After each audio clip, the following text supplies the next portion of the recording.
Hello friends, स्वागत है आपका एक बार फिर से अपने यूट्यूब चैनल हाईफाई स्टडी में। मैं इंजीनियर एस.के. राठौड़ आज आपके साथ में लेकर के पेश हुआ हूँ एक संविधान का एक महत्वपूर्ण चैप्टर जो बेसिक कंसेप्ट है अपने, जिसका नाम एक तो है कार्यपालिका और एक होता है अपने विधायिका और एक होता है दोस्तों अपने क्या होता है न्यायपालिका। यानी कि बच्चों के बहुत सारे स्टूडेंट्स के कमेंट आ रहे थे कि सर अगर हम इनको संविधान पढ़ते हैं तो बार बार इन शब्दों का प्रयोग होता है, कार्यपालिका, विधायिका, न्यायपालिका।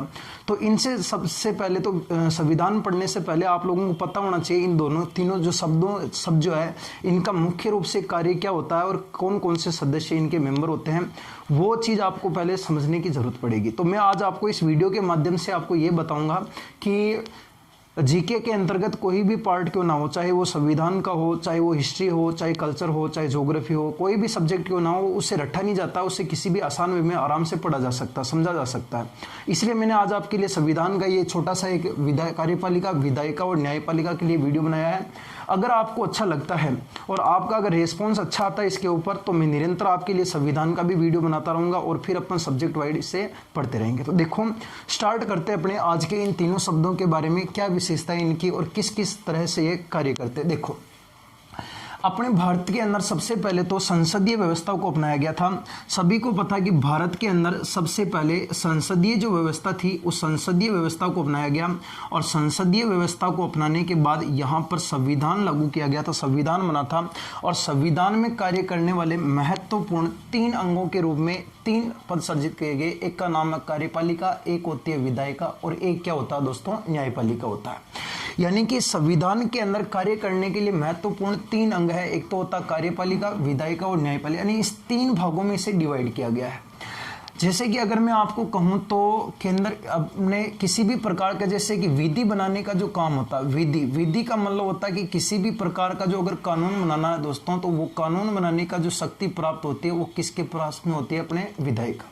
यानी कि विधायिका का मतलब होता है अपने विधेयक बनाना, विधेयक का मतलब होता है दोस्तों कि अपने कानून बनाना, यानी कि बिल पास करने का कार्य। यानी बिल जो होता है दोस्तों, बिल पास यानी कानून बनाने का जो कार्य या कानून बनाने की जो शक्ति होती है वो किसके पास होती है, अपने विधायिका के पास। और इसी कानून को लागू करने या एक्सिक्यूट करने का जो कार्य होता है दोस्तों, वो लागू करने की जो शक्ति प्राप्त होती है वो किसके पास होती है, अपने कार्यपालिका के पास। और अगर लागू करने के अंदर कोई समस्या आती है या कोई न्यायिक चुनौतियां आती है या कोई उल्लंघन करता है, तो उसके जो सजा का प्रावधान होता है या उसके जो न्याय की जो शक्तियां प्राप्त होती है दोस्तों, वो अपने न्याय की जो शक्तियां या दंड का जो प्रावधान होता है वो बताओ अपने किसके पास होता है, अपने न्यायपालिका के पास। यानी समझ गए होंगे कि आपको विधायिका का क्या काम है। तो विधि बनाना, विधि का मतलब होता है अपने बिल पारित करना, यानी कि किसी भी प्रकार का अगर आपको कानून बनाना है, चाहे वो किसी भी प्रकार का कानून हो, तो अगर आपको कानून बनाना है तो कानून बनाने के लिए आप कहां पर जाओगे, विधायिका। विधायिका में आपके क्या बनेगा, कानून होगा। और उस कानून को लागू करने का जो कार्य होता है, लागू करने की जो शक्ति होती है वो किसके पास होती है, कार्यपालिका के पास। और अगर लागू करने में कोई समस्या आती है या कोई भी न्यायिक चुनौतियां आती है, तो या कोई उल्लंघन करता है, तो वहां पर जो दंड का जो प्रावधान होता है या दंड की जो न्याय की जो शक्तियां प्राप्त होती है दोस्तों, वो किसके पास में होती है, न्यायपालिका के पास। अब अगर अपन इसके बारे में सबसे पहले अपन कार्यपालिका का कंसेप्ट समझे, तो आप सभी को पता दोस्तों कि जो अपनी जो सरकार बनती है वो 2 स्तर पर अपने कानून बनता है, सरकार बनती है दोस्तों। 2 स्तर पर कौन कौन से होता है, एक तो होता है दोस्तों अपने किसके ऊपर, अपने तो केंद्र स्तर पर होता है। और एक जो सरकार बनती है दोस्तों वो कौन से स्तर पर बनती है, अपने तो राज्य स्तर पर बनती है। कार्यपालिका 2 स्तर पर काम करती है, एक तो जैसे कि केंद्र स्तर पर बनेगा और एक राज्य स्तर पर। यानी केंद्र स्तर पर कार्यपालिका भी होती है और राज्य स्तर पर भी क्या होती है, कार्यपालिका होती है। अब इनके प्रमुख कौन कौन होते हैं, अगर मैं कहूं दोस्तों कि केंद्र का जो प्रमुख होता है, वो केंद्र का प्रमुख कौन होता है, अपने तो राष्ट्रपति होता है। यानी केंद्र पर कार्यपालिका का प्रमुख कौन होता है, राष्ट्रपति। प्रेसिडेंट ही नहीं बल्कि ये पूरे के पूरे भारत का जो सबसे हेड होता है वो अपने कौन होता है, राष्ट्रपति होता है। और राष्ट्रपति के बाद में जो होता है दोस्तों वो कौन होता है, अपने तो उपराष्ट्रपति होता है। राष्ट्रपति के बाद में कौन होता है, उपराष्ट्रपति। और उपराष्ट्रपति के बाद में जो अगला जो होता है दोस्तों तीसरे नंबर का, वो कौन होता है, अपने तो प्रधानमंत्री। और ध्यान रखना दोस्तों, प्रधानमंत्री जो होता है, इस प्रधानमंत्री को केंद्र के अंदर कार्यपालिका का वास्तविक हेड कहा जाता है। यानी कि अपन सबसे पहले तो दो स्तर पर अपने कानून बनेगा, दो स्तर पर अपने कार्यपालिका बनती है, एक तो केंद्र स्तर पर और एक राज्य स्तर पर। केंद्र स्तर के ऊपर कार्यपालिका का जो हेड होता है या प्रमुख होता है वो कौन होता है? राष्ट्रपति। अगर मैं आपको कहूं कि केंद्र स्तर पर या राज्य स्तर पर कुछ नहीं बोलूं और आपको मैं सिर्फ एक बात में बोलूंगी कार्यपालिका का हेड कौन होता है, तो आप क्या बताओगे? राष्ट्रपति बताओगे, क्योंकि राष्ट्रपति पूरे भारत का ही सबसे जो हेड माना गया वो किसे माना गया? राष्ट्रपति को। राष्ट्रपति के बाद कौन होता है? उपराष्ट्रपति, और फिर बाद में कौन होता है? प्रधानमंत्री। और इस प्रधानमंत्री को वास्तविक जो हेड माना गया वो माना गया प्रधानमंत्री को, क्योंकि भारत के अंदर दोस्तों राष्ट्रपति को कुछ ऐसी शक्तियां प्राप्त है, उन शक्तियों का जो प्रयोग करता है वो प्रधानमंत्री के माध्यम से किया जाता है। इसलिए राष्ट्रपति को नामिक शक्तियां तथा प्रधानमंत्री को वास्तविक शक्तियों का हकदार माना जाता है। अपने भारत के अंदर ध्यान रखना, कुछ शक्तियां एक्चुअली राष्ट्रपति को ऐसी शक्तियां भी प्राप्त है, उन शक्तियों का प्रयोग राष्ट्रपति स्वयं नहीं करके प्रधानमंत्री के माध्यम से करता है, जिस कारण से राष्ट्रपति को सिर्फ नामिक शक्तियों का हकदार बताया गया है, जबकि भारत में वास्तविक शक्तियों का जो हकदार माना गया वो किससे माना गया? प्रधानमंत्री को। ठीक है ना। और इस प्रधानमंत्री के नियंत्रण में कौन कार्य करता है दोस्तों? अपने तो इस प्रधानमंत्री के नियंत्रण में कार्य करता है मंत्री परिषद। कौन करता दोस्तों? मंत्री परिषद। अब आपको पता होगा कि मंत्री भी तीन तरीके से बनते हैं। एक तो बनता दोस्तों अपने कौन सा? तो एक मंत्री तो बनता अपने कैबिनेट मंत्री, और कैबिनेट मंत्री के बाद में एक बनता अपने राज्य मंत्री, और एक बनता दोस्तों जिसका नाम क्या होगा? अपने तो उपमंत्री। यानी कि सबसे पहले अपन कार्यपालिका यानी विधायिका ने कानून बनाने का जो कार्य होता है या विधि बनाने का जो शक्ति प्राप्त होती है वो किसे प्राप्त होती है? अपने विधायिका को। और यहां से जो अगर इस शक्ति को अगर आपको लागू करने का काम है, अगर शक्ति को अगर लागू करना है, तो जो लागू करने की जो शक्ति प्राप्त होगी वो किसे प्राप्त होगी? कार्यपालिका को।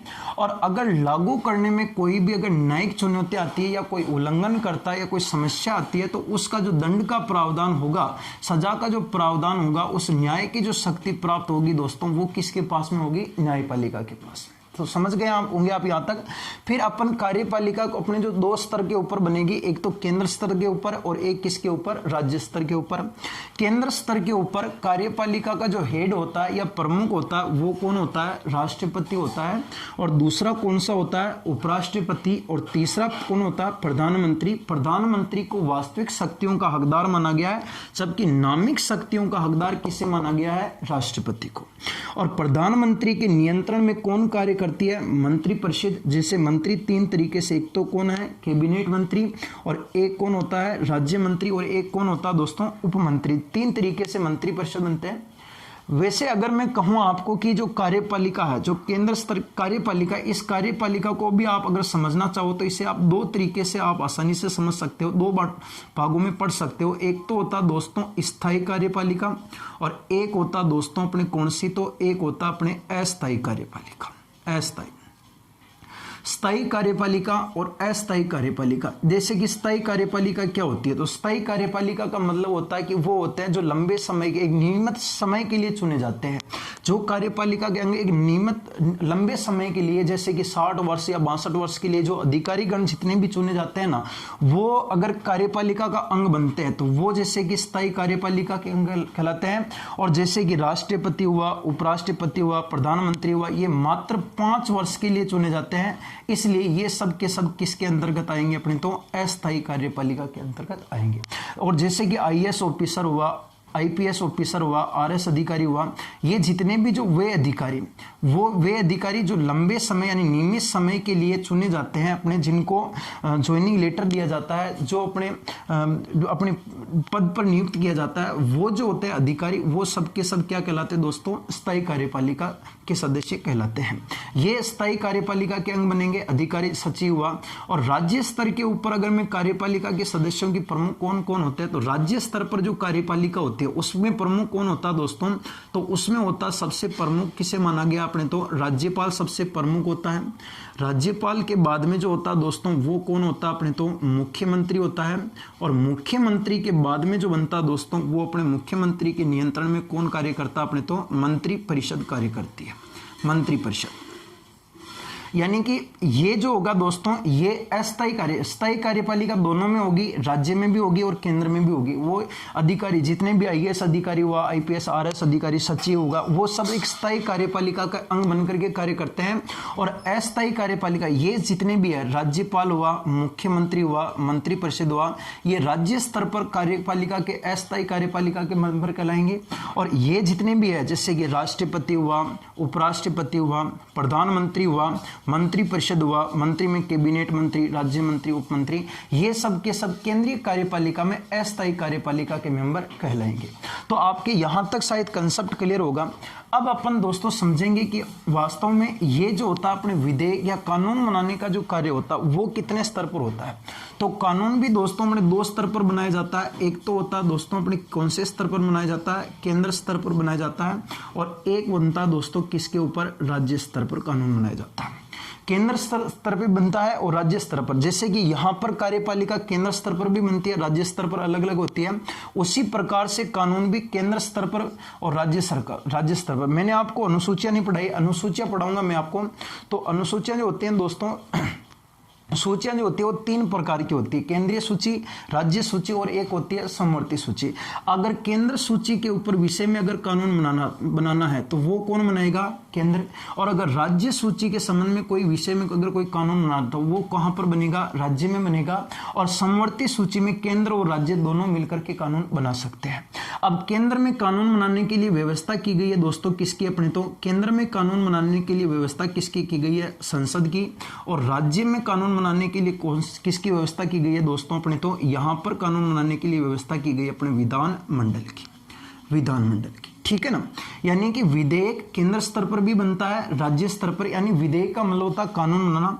केंद्र स्तर के ऊपर जो व्यवस्था की गई है कानून बनाने के लिए वो बनाई गई है अपने संसद की, और राज्य स्तर पर किसकी व्यवस्था की गई है, विधानमंडल की। वास्तव में जो संसद है दोस्तों, संसद दो अंगों से मिलकर के संसद बनती है। एक तो होती है दोस्तों अपनी कौन सी होती है, लोकसभा, एक तो हो गई अपने लोकसभा, और एक होती है दोस्तों अपने कौन सी, तो वो होती है राज्यसभा। एक तो हो गई लोकसभा और एक कौन सी होती है, ये होती है अपने राज्यसभा। ये दोनों मिलकर के, लोकसभा और राज्यसभा दोनों मिलकर के क्या बनाते हैं, संसद, जो कौन से स्तर पर बनते हैं, केंद्र। और ये चीज क्या कहलाती है, अपने विधायिका। वास्तव में अगर अपन देखें तो लोकसभा और राज्यसभा के जो सदस्य होते हैं वो लोकसभा के सदस्य और राज्यसभा के सदस्य, ये दोनों के दोनों जो होते हैं वो कहलाते हैं दोस्तों अपने MP कहलाते हैं, मेंबर ऑफ पार्लियामेंट कहलाते हैं। जिसे अपन क्या कहते हैं दोस्तों, तो उससे कहा जाता है सांसद कहते हैं, सांसद। ठीक है ना, सांसद कहते हैं। जो यहाँ पर लोकसभा और राज्यसभा के MP पार्लियामेंट वो कहलाते हैं अपने सांसद। और यहाँ पर विधानमंडल में अगर देखें तो विधानमंडल में भी दो प्रकार बताए गए हैं, दो स्तर पर। एक तो होता है दोस्तों अपने कौन सी, तो एक तो होता है अपने विधानसभा, एक तो क्या होता है विधानसभा, यहां पर एक तो होता है अपने विधानसभा, और एक होता है दोस्तों उसका नाम होता है अपने कौन सा, विधान परिषद। ठीक है ना, विधान परिषद और विधानसभा। विधान परिषद सभी राज्यों में अनिवार्य है, जबकि विधान परिषद सभी राज्यों में अनिवार्य होना आवश्यक नहीं है।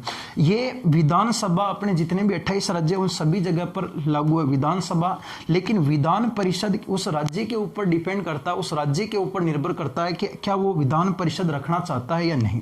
जैसे कि अगर मैं कहूं तो कोई राज्य अगर कहता है कि हमारे विधान परिषद रखनी है तो वो रख सकता है, और नहीं रखनी है तो वो नहीं रख सकता है। लेकिन ये विधानसभा सभी राज्यों में अनिवार्य है, लेकिन विधानसभा ये राज्य चाहता है कि विधान परिषद को हटाया जाए तो हटा सकता है, और वापस लागू करना चाहिए तो लागू कर सकता है। और इन दोनों के जो सदस्य होते हैं दोस्तों, विधानसभा और विधान परिषद के सदस्य, वो चीज कहलाते हैं दोस्तों, दोनों मिलकर के वो चीज कहलाते हैं अपने विधायक कहलाते हैं। जबकि यहाँ पर लोकसभा और राज्यसभा के जो सदस्य होते हैं वो क्या कहलाते हैं, सांसद। और यहाँ पर जो होते हैं विधानसभा और विधान परिषद के सदस्य वो क्या कहलाते हैं, विधायक कहलाते हैं। यानी कि वो कहलाते हैं दोस्तों विधायक। अब आप सभी के एक दिमाग में एक बात घूम रही होगी कि लोकसभा में तो नरेंद्र प्रधानमंत्री भी बैठता है, तो वो तो अपने विधायिका का अंग है, तो कार्यपालिका का कैसे हुआ। तो दोस्तों एक बात ध्यान रखना कि कार्यपालिका और विधायिका जो है ना दोस्तों, एक साथ मिलकर के काम करती है, दोनों ही कार्य एक साथ मिलकर के काम करती है। क्योंकि देखो, जब तक प्रधानमंत्री अगर विधायिका में लोकसभा में बैठ करके विधेयक का कार्य करेगा, तब वो अपने विधायिका का अंग कहलाएगा, विधायिका का सदस्य कहलाएगा। और और जब वो अपने लोक केंद्र में बैठ करके कार्यपालिका में बैठ करके कार्य करेगा तो वो अपने कार्यपालिका का सदस्य कहलाएगा। जैसे कि प्रधानमंत्री अपने जो नरेंद्र मोदी है वो लोकसभा में भी बैठते हैं, तब वो अपने विधेयक का कार्य करते हैं, तब वो अपने विधायिका के अंग कहलाते हैं, और जब वो अपने कार्यपालिका में आते हैं तब वो अपने कार्यपालिका में कहलाते हैं। जैसे कि इसका सभी मंत्री परिषद ले लो आप, जितने भी मंत्री परिषद है, जितने भी मंत्री हैं वो मंत्री जैसे कि अगर मंत्री बन चुके हैं तो तब तो वो कार्यपालिका के अंग कहलाएंगे, और मंत्री बनने से पहले जब वो रहते हैं तब वो किसके सदस्य कहलाएंगे, अपने तो लोकसभा के सदस्य कहलाएंगे, यानी संसद के सदस्य कहलाएंगे, सांसद होंगे। और जैसे ही वो अगर बन जाते हैं, जैसे कि अगर वो मंत्री बन जाते हैं तो वो अपने किसके सदस्य कहलाएंगे, अपने तो कार्यपालिका के सदस्य कहलाएंगे। जैसे कि अगर मैं आपको कहूं कि अगर किसी को विधेयक पारित करना है और अगर वो लोकसभा राज्यसभा यानी संसद में जाकर के अगर वो विधेयक पारित करता है तब वो विधायिका कहलाएगा, और अगर वो वापस आने के बाद अपने मंत्रालय में बैठ करके कार्यपालिका का कार्य करता है तो वो किसका सदस्य कहलाएगा, अपने कार्यपालिका का सदस्य कहलाता।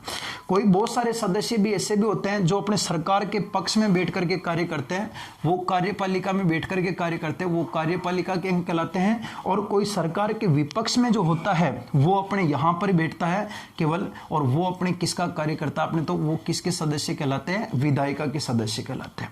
यानी कि ये दोनों जो होते हैं दोस्तों साथ में, इनमें कंबाइंड चलता है, ये दोनों साथ में मिलकर, यानी कि जो सदस्य इसके होंगे वो सदस्य इसके भी हो सकते हैं, और जो इसके सदस्य होते हैं वो अपने विधायिका के सदस्य भी हो सकते हैं।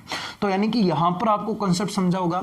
सबसे पहले देखो, अपन कार्यपालिका, विधायिका और न्यायपालिका के बारे में बात कर रहे हैं।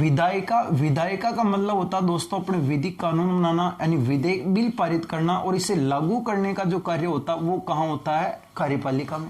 और अगर विधेयक को लागू करने में कोई भी समस्या आती है या कोई न्यायिक चुनौती आती है तो उसके जो दंड का प्रावधान या दंडनीय जो शक्तियां प्राप्त होती है दोस्तों वो किसके पास में होती है, न्यायपालिका के पास में। और इस कार्यपालिका दो स्तर पर सरकार बनती है, एक तो केंद्र स्तर पर और एक राज्य स्तर पर। केंद्र स्तर के ऊपर जो कार्यपालिका का हेड होता है वो कौन होता है, राष्ट्रपति। दूसरा कौन होता है, उपराष्ट्रपति। तीसरा कौन होता है, प्रधानमंत्री। और प्रधानमंत्री के नियंत्रण में कौन कार्य करता है, मंत्रिपरिषद। और वापस स्थायी के अंतर्गत अधिकारी वगैरह आते हैं और अस्थायी में ये आते हैं। और राज्य स्तर पर कार्यपालिका का प्रमुख कौन होता है, राज्यपाल। और केंद्र स्तर के ऊपर इसका जो मेन प्रमुख होता है वो कौन होता है, राष्ट्रपति होता है। कंसेप्ट क्लियर हुआ होगा आपका। यानी कि अगर आपको यहां पर मैं सिर्फ कार्यपालिका बेसिक कंसेप्ट बताने का आपको बता रहा हूं कि किस तरीके से आपकी जो कौन कौन सदस्य किस तरीके से कहां कहां पर आते हैं ना, वो आप यहां से समझ पाओ। अब आपको जो अगर इनका जो अगर देखना, जैसे डिटेल पढ़नी है, राष्ट्रपति का अगर आपको पढ़ना है, आपको जो कंपटीशन में आएगा राष्ट्रपति, उपराष्ट्रपति, प्रधानमंत्री, मंत्रिपरिषद, तो इनको बारी बारी से आपका अलग अलग चैप्टर आएगा। राष्ट्रपति, प्रधानमंत्री, मंत्रिपरिषद, फिर आपको पढ़ना पड़ेगा राज्यपाल, मुख्यमंत्री, मंत्रिपरिषद, फिर वापस विधायिका में पढ़ना पड़ेगा आपको केंद्र में संसद, विधानसभा, लोकसभा, राज्यसभा, विधानसभा और विधान परिषद, फिर सांसद क्या होते हैं और विधायक क्या होते हैं। यानी कि इनका जो कंसेप्ट होगा, यहां पर सिर्फ मैं आपको बेसिक कंसेप्ट बताने का बात कर रहा हूं कि आप यहां पर सिर्फ ये समझ जाओगे कि कहां पर इनको किस तरीके से कार्यपालिका में कौन कौन काम करता है, विधायिका में कौन कौन काम करता है, न्यायपालिका में कौन कौन काम करता है। ठीक है ना दोस्तों। तो अब देखो तीसरे नंबर की बात कर रहा हूं दोस्तों अपनी किसकी, न्यायपालिका की। ठीक है ना। तो न्यायपालिका में किसी भी प्रकार का अगर कोई समस्या आती है या कोई दंड का जो प्रावधान होता है दोस्तों वो किसके अंतर्गत होता है, अपने तो न्यायपालिका में होता है। ठीक है ना। यानी कि अगर मैं आपको कहूं कि जैसे कि भारत के अंदर जो है ना दोस्तों न्यायपालिका जो है ना, इस न्यायपालिका को भारत के अंदर स्वतंत्र रखा गया तथा इसे एकीकृत रूप में ढाला गया, एक श्रृंखलाबद्ध रूप में इसे ढाला गया, इसे श्रृंखलावंश स्थापित किया गया। जैसे कि अगर मैं आपको बताऊं कि एकीकृत रूप में कैसे, तो यहां पर जो सबसे उच्चतम होगा दोस्तों, सबसे ऊपर जो होगा वो होगा अपने एक श्रृंखला में, सीरीज में एक एक करके आपको श्रृंखला ऊपर से नीचे तक इस तरीके से इसे ढाला गया, ऊपर से नीचे तक। देखो कैसे, सबसे पहले जैसे कि आपका होता है अपने सुप्रीम कोर्ट के बाद जो होगा दोस्तों वो होगा अपने कौन सा, हाई कोर्ट। और हाई कोर्ट के बाद में जो होगा दोस्तों वो कौन सा होगा, अपने तो डिस्ट्रिक्ट कोर्ट, जिसे आप लोग बोलते हो सत्र न्यायालय बोलते हो, डिस्ट्रिक्ट कोर्ट। अब आप लोग ये मत समझना कि केंद्र के लिए तो सुप्रीम कोर्ट काम करेगा और राज्य का लिए हाई कोर्ट काम करेगा और जिले के लिए डिस्ट्रिक्ट कोर्ट काम करेगा, नहीं। इसलिए मैं कह रहा हूं कि इसे स्वतंत्र रखा गया। न्याय सबके लिए एक है, न्याय स्वतंत्र है, न्याय ना कि यहां पर केंद्र के लिए अलग होगा, राज्य। जैसे कि कार्यपालिका केंद्र पर अलग है, राज्य पर अलग है, और विधायिका केंद्र पर अलग है और राज्य पर अलग है, उसी प्रकार से ध्यान रखना न्यायपालिका न तो केंद्र के लिए न राज्य, ये सभी के लिए एक है। ये एकीकृत रखा गया, इसे स्वतंत्र रखा गया। अगर आप सीधा सीधा समझो तो केंद्र का सबसे उच्च न्यायालय जो होता है वो होता सुप्रीम कोर्ट, राज्य का सबसे बड़ा न्यायालय होता वो होता हाई कोर्ट। लेकिन इनको बारी बारी ऐसे मत समझना कि भाई कि केंद्र का कोर्ट है तो केंद्र का फैसला होगा और राज्य का तो राज्य का होगा, नहीं। अगर आप किसी भी प्रकार का अगर आप मांग करते हो, न्याय की जरूरत पड़ती है, अगर आप डिस्ट्रिक्ट कोर्ट सत्र न्यायालय से संतुष्ट नहीं हो तो आप यहां अपील कर सकते हो, और यहां से संतुष्ट नहीं हो तो आप सुप्रीम कोर्ट तक जा सकते हो। ऐसा नहीं कि यहां पर केंद्र का मामला होगा वो सुप्रीम कोर्ट में होगा और राज्य स्तर का मामला होगा वो हाई कोर्ट में होगा, नहीं। ये एकीकृत रखा गया भारत के अंदर। मैंने आपको अनुच्छेद नहीं पढ़ाया है, अनुच्छेद कभी भारतीय संविधान के अनुच्छेद पढ़ाऊंगा। उस अनुच्छेद में दोस्तों मैं आपको एक अनुच्छेद पढ़ाऊंगा जिस अनुच्छेद का नाम है अपने 50। ये अनुच्छेद 50 ये कहता है कि भारत के अंदर जो कार्यपालिका और न्यायपालिका है, इस कार्यपालिका तथा न्यायपालिका को अलग करने का कार्य बताता है। जो भारत के अंदर जो कार्यपालिका है, कार्यपालिका, और भारत के अंदर दोस्तों जो अपने न्यायपालिका है, ये न्यायपालिका तथा कार्यपालिका जो होता ना, ये न्यायपालिका और कार्यपालिका को अलग करने का जो काम बताता है वो बताओ दोस्तों अपने कौन सा अनुच्छेद बताता है? 50। क्योंकि ये कहता है अनुच्छेद कि अगर जिस तरीके से कार्यपालिका और विधायिका एक साथ मिलकर के कार्य कर सकती है, उसी प्रकार से कार्यपालिका और न्यायपालिका एक साथ नहीं मिल सकती, इनको अलग रखना पड़ेगा। क्योंकि जैसे कि अगर मैं कहूं आपको कि इधर केंद्र के जो इतने जो सरकार है और इधर जो अपने सुप्रीम कोर्ट का जज है, अगर इन दोनों के मध्य जो अगर साठ गांठ हो गई तो इन दोनों के मध्य तो न्याय निष्पक्ष न्याय नहीं हो सकेगा। क्योंकि इधर सरकार है, वो सरकार के ऊपर न्यायपालिका किसी भी परिस्थिति में कोई अच्छे काम के लिए दबाव नहीं बना पाएगी, और ना ही इधर कोई अपना जो आम आदमी है उसके लिए अपने निष्पक्ष न्याय नहीं मिल पाएगा। इसीलिए जो अपना अनुच्छेद आर्टिकल जो 50 कहता है दोस्तों, ये कहता है कि कार्यपालिका और न्यायपालिका जो होगी वो आपस में पृथक होगी, और जो अपने लोकतंत्रात्मक राज्य की स्थापना की जो बात करते हैं ना, वो आसानी से पूरा हो सकेगा। इसलिए इनको जो है ना पृथक रखना बहुत जरूरी है। ये दोस्तों कौन सा अनुच्छेद कहता है? अपने अनुच्छेद 50 कहता है। इस तरीके से दोस्तों अपना जो बनता है 3 अंग बनते हैं अपने, एक तो होता कार्यपालिका, एक बनता विधायिका और एक क्या बनता है? न्यायपालिका। कार्यपालिका विधायिका का मतलब होता है विधि बनाना, यानी कानून बनाना, विधेयक बनाना, बिल पारित करना और इसे लागू करना यानी एक्सिक्यूट करने का जो कार्य होता है वो किसके पास होता है? कार्यपालिका। और अगर लागू करने में कोई समस्या आती है तो वो कहां पर होगा? न्यायपालिका में। दंड का जो प्रावधान होगा न्यायपालिका में होगा। सरकार 2 स्तर पर बनती है दोस्तों, एक तो कौन से स्तर पर बनती है? केंद्र स्तर के ऊपर, और एक जो सरकार बनती है दोस्तों वो कौन से स्तर पर बनती है? राज्य स्तर पर। अगर केंद्र स्तर के ऊपर कार्यपालिका का हेड देखें दोस्तों तो वो कौन होगा? राष्ट्रपति होगा। राष्ट्रपति को वास्तविक शक्तियों का नामिक शक्तियों का हकदार माना गया है। राष्ट्रपति के बाद कौन होता है? उपराष्ट्रपति, और फिर कौन होता है? प्रधानमंत्री। ठीक है ना। और इस प्रधानमंत्री को केंद्र कार्यपालिका का वास्तविक हेड कहा जाता है, यानी वास्तविक शक्तियों का हकदार किसे कहा जाता है? प्रधानमंत्री को।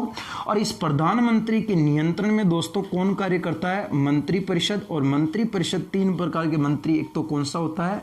कैबिनेट मंत्री, एक कौन सा होता है? राज्य मंत्री, और एक कौन होता है? उपमंत्री होता है।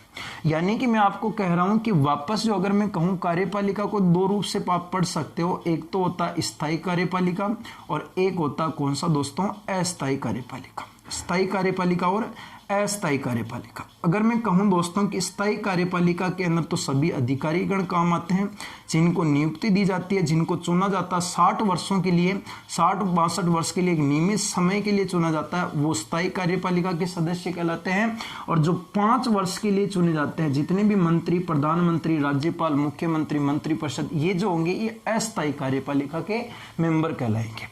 फिर दोस्तों विधेयक भी जो अगर मैं कहूं दोस्तों तो ये भी 2 स्तर पर बनता है, केंद्र स्तर पर और राज्य स्तर पर। केंद्र सूची से विषय से संबंधित कानून बनाना तो वो केंद्र पर बनेगा, राज्य सूची के विषय में जो कानून बनाना वो राज्य सूची पर बनेगा। और केंद्र दोनों समवर्ती सूची में दोनों बना सकते हैं, जबकि केंद्र पर कानून बनाने के लिए व्यवस्था किसकी की गई है, संसद की, और राज्य में कानून बनाने के लिए व्यवस्था किसकी की गई है, विधानमंडल की। ठीक है ना। संसद के दो सदन होते हैं दोस्तों, एक तो कौन होता है, लोकसभा, और एक कौन होता है, राज्यसभा। लोकसभा और राज्यसभा, और इन्हीं दोनों के सदस्य वास्तव में क्या कहलाते हैं, अपने विधायिका के सदस्य, विधायिका यानी सांसद कहलाते हैं, जिसे अपन कहते हैं एमपी यानी मेंबर ऑफ पार्लियामेंट। और यहाँ राज्य स्तर के ऊपर जो कानून बनाने की व्यवस्था किसमें की गई है, विधानमंडल में।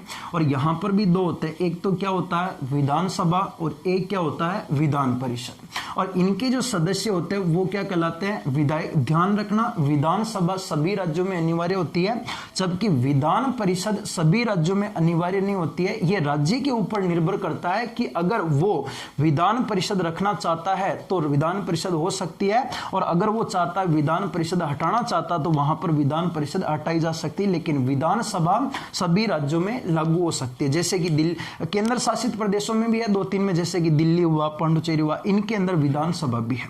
तो यहां पर आप इस तरीके से, अब लोकतंत्र के अंदर, और यहां पर लोकसभा में नरेंद्र प्रधानमंत्री लोकसभा का भी सदस्य है और यहां कार्यपालिका का भी है। जब प्रधानमंत्री लोकसभा में बैठता है तब वो विधायिका का सदस्य कहलाता है, और जब अपने मंत्रालय में आकर के इधर बैठता है केंद्र पर तो वो कार्यपालिका का सदस्य कहलाता है। और जितने भी मंत्री है ये मंत्री बनने से पूर्व किसके अंग होते हैं, अपने तो विधायिका के, और जैसे ही मंत्री बनते हैं वो किसके अंग होते हैं, कार्यपालिका। अगर कोई कानून बनाना है, विधेयक बनाना, विधेयक पारित करने के लिए आपको विधायिका में जाना पड़ेगा, तो ये सदस्य जब विधायिका में जाएंगे तो वो विधायिका के सदस्य बनेंगे, और जब ये वापस अगर अपने मंत्रालय में आकर के कोई कार्य करते हैं तो वो किसके सदस्य कहलाएंगे, कार्यपालिका। यानी कि इसके दोनों के अंदर एक बॉन्डिंग चलती है। इनके सदस्य, विधायक के जो सदस्य होते हैं विधायिका के, वो कार्यपालिका के हो सकते हैं, और कार्यपालिका के होते हैं वो किसके हो सकते हैं, विधायिका के हो सकते हैं आसानी से। और कार्यपालिका का राज्य स्तर पर सबसे हेड कौन होता है, राज्यपाल, और केंद्र स्तर पर हेड कौन होता है, राष्ट्रपति। और यहीं पर वापस न्यायपालिका की अगर मैं बात करता हूं तो न्याय यानी दंड का जो प्रावधान यानी न्यायिक जो शक्तियों की जो शक्ति है वो कहां पर होती है, न्यायपालिका। भारत में न्यायपालिका को स्वतंत्र रूप से रखा गया और एकीकृत रूप में डाला गया है। इसे श्रृंखलाबद्ध रखा गया ऊपर से लगाकर नीचे तक, जैसे कि सबसे ऊपर होता है कौन, सुप्रीम कोर्ट, फिर इसके नीचे कौन होता है, हाई कोर्ट, फिर कौन होता है, डिस्ट्रिक्ट कोर्ट। और अनुच्छेद 50 हमें यह बताता दोस्तों कि कार्यपालिका और न्यायपालिका दोनों ही क्या रहेगी, अपने तो पृथक रहेगी। कार्यपालिका तथा न्यायपालिका दोनों पृथक रहेगी। क्यों पृथक रहेगी, क्योंकि न्याय निष्पक्ष करने के लिए इन दोनों को पृथक रखना बहुत जरूरी होता है। और इसी तरीके से दोस्तों मैं आपको बताऊं कि ये तीनों जो अंग है, कार्यपालिका, विधायिका और न्यायपालिका, ये तीनों जब मिल जाते हैं दोस्तों तब जाकर के अपना लोकतंत्र बन जाता है। जैसे कि यहां पर आपका सबसे पहले आपका कौन आएगा दोस्तों, अपने तो कार्यपालिका आएगा। यहां पर हो गया अपने कौन, कार्यपालिका, और यहां जो होगा दोस्तों वो कौन होगा, अपने तो विधायिका। ये हो गया अपने कौन, विधायिका। और यहां जो होगा दोस्तों अपने तीसरा अंग वो कौन होगा, न्यायपालिका। ये तीनों चीजें, तीनों जो अंग है दोस्तों, ये मिलाकर के अपना किसका निर्माण करते हैं, अपने तो भारतीय लोकतंत्र का निर्माण करते हैं। और आप लोगों ने पढ़ा होगा, कहीं जगह पर देखा भी होगा कि मीडिया जो होता है ना, उस मीडिया को लोकतंत्र का चौथा अंग माना गया है। तो इस तरीके से लोकतंत्र बनता है। लोकतंत्र कार्यपालिका, विधायिका और न्यायपालिका से मिलकर बनता है।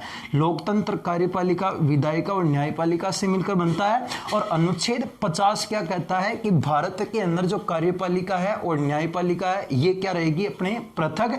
और न्यायपालिका भारत में कैसी रखी गई है, स्वतंत्र। और इसे किस रूप में ढाला गया, अपने तो एकीकृत रूप में ढाला गया, ऊपर से लगाकर नीचे तक एक श्रृंखला के रूप में।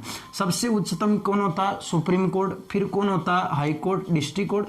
इसमें अलग अलग राज्य स्तर पर और केंद्र स्तर पर अलग अलग नहीं होते हैं। इस डिस्ट्रिक्ट कोर्ट में अगर संतुष्ट नहीं हो तो आप हाई कोर्ट में जा सकते हो, हाई कोर्ट के मामले से संतुष्ट नहीं हो आप सुप्रीम कोर्ट तक जा सकते हो। लेकिन इसमें केंद्र और राज्य का कोई लेना देना नहीं है, केंद्र स्तर पर अलग नहीं होता और राज्य स्तर पर अलग नहीं होता। तो इस तरीके से आप सबसे पहले कार्यपालिका, विधायिका और न्यायपालिका को समझ सकते हो स्पष्ट रूप से। मैंने इस वीडियो के माध्यम से सिर्फ आपको यह बताना चाहा है कि चाहे अगर आपको ये वीडियो अच्छा लगता है तो आप एक बार स्क्रीनशॉट ले लो इसका। आपको अगर ये वीडियो अच्छा लगता है दोस्तों तो आप लोग इसको शेयर जरूर कर देना। और मैं आपको अगर बताना चाहता हूं कि अगर इस वीडियो के ऊपर जो मैंने कॉन्स्टिट्यूशन का जो वीडियो बनाया, ये पहला वीडियो, देखो संविधान मैं भी पहली बार पढ़ा रहा हूं, इसके लिए जो मैंने आपके लिए ये वीडियो बनाया, इसके लिए आज सुबह से मेहनत कर रहा था। आज पूरे कम से कम मैंने 5-7 घंटे मैंने मेहनत की, तब जाकर के ये मैंने 20 मिनट का एक वीडियो बना पाया। अगर आप लोगों को इसके ऊपर मेरी मेहनत दिखती है, आपको अच्छा लगता है, अगर अच्छा रिस्पॉन्स आता है, तो मैं आपको बताऊंगा कि हमेशा मेरे को अगर 5 घंटे भी अगर एक वीडियो के लिए मेहनत करनी पड़ेगी, तो भी मैं आपको संविधान का बारी बारी से हर एक चैप्टर जितना भी होगा वो मैं आपके सामने, इस पूरे का पूरा संविधान आपको इसी यूट्यूब हाईफाई स्टडी पर मेरे द्वारा करवाया जाएगा। ठीक है दोस्तों, तो मैं आपका एसके राठौड़ हमेशा आपके साथ जुड़ा हूं, और आप भी हमारे चैनल को अधिक से अधिक शेयर कर देना, सब्सक्राइब करना ना भूलें, और साथ ही बेल आइकन को प्रेस कर देना, ताकि जैसे ही हमारा वीडियो अपलोड होगा वो उसका नोटिफिकेशन आप तक जरूर पहुंचाएगा। वंदे मातरम दोस्तों, नमस्कार।